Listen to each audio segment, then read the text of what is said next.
Dövlət müəssisələrinin rəqəmsal monitorinqi alt sistemində ilkin qeydiyyat və aprel ayında təqdim ediləcək hesabatların təqdimatı barədə video təlimat.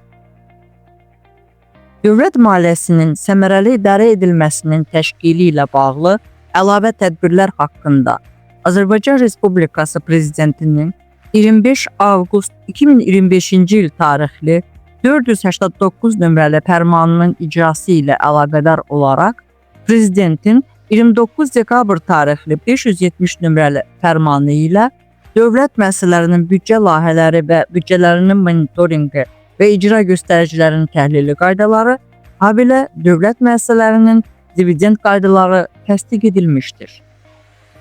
Həmin fərmanla verilmiş tapşırıqların icrası olaraq Maliyyə Nazirliyi tərəfindən aylıq, rüblük və illik hesabat və məlumat formaları təsdiq edilmiş və həmin formaların dövlət müəssisələri tərəfindən 2026-cı ilin aprel ayından başlayaraq Maliyyə Nazirliyinə elektron qaydada təqdim edilməsi nəzərdə tutulmuşdur. Verilməsi nəzərdə tutulan hesabat və məlumatlar rəqəmsal dövlət maliyyəsi informasiya sisteminin dövlət müəssisələrinin rəqəmsal monitorinqi alt sistemi vasitəsilə Maliyyə Nazirliyinə təqdim olunmalıdır. Dövlət müəssisəsi brauzerin ünvan sətrində rəqəmsal dövlət maliyyəsi informasiya sisteminə məxsus web ünvanını yazmaqla sistemə daxil ola bilər.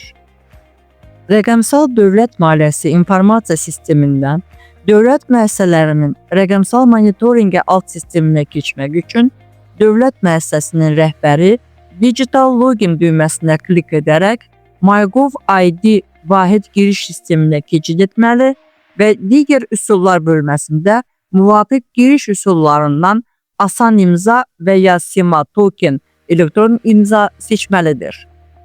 Açılan səhifədə Azərbaycan Respublikası Maliyyə Nazirliyinin Rəqəmsal Dövlət Maliyyəsi İnformasiya Sistemi adlı rəqəmsal alt sistemlərinin mərkəzləşdirilmiş portalından dövlət müəssisələrinin rəqəmsal monitorinqi alt sistemi seçilməlidir.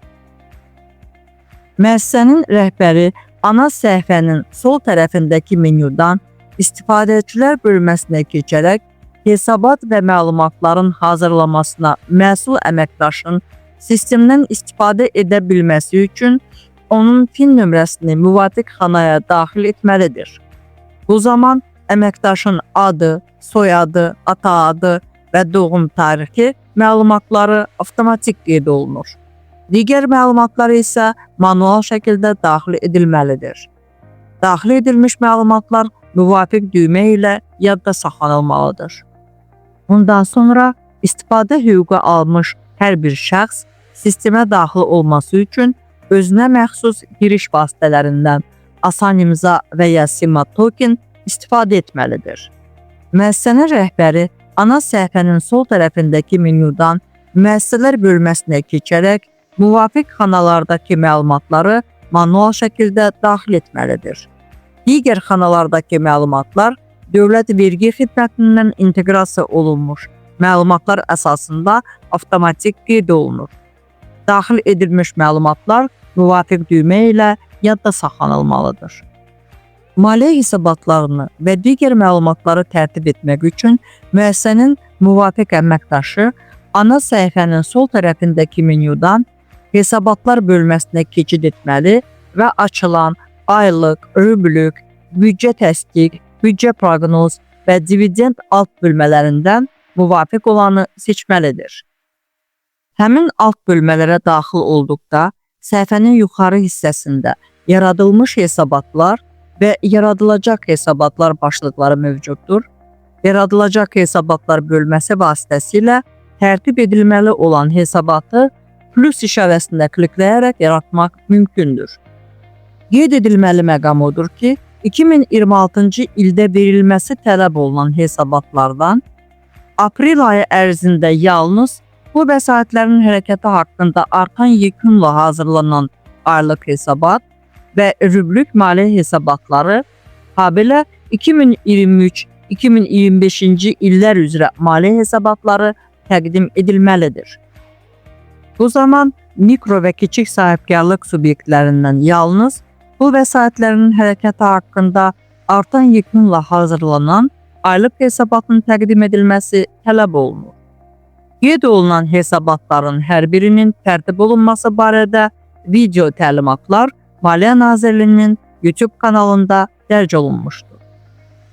Nümunə üçün rüblük alt bölməsində plus işarəsində klikləyərək kapitalda dəyişikliklər haqqında hesabatı yaradaq və yadda saxlayaq. Yaradılmış hesabatlar bölməsinə keçdikdə yeni yaradılmış formanı qaralama statusunda görmək mümkündür.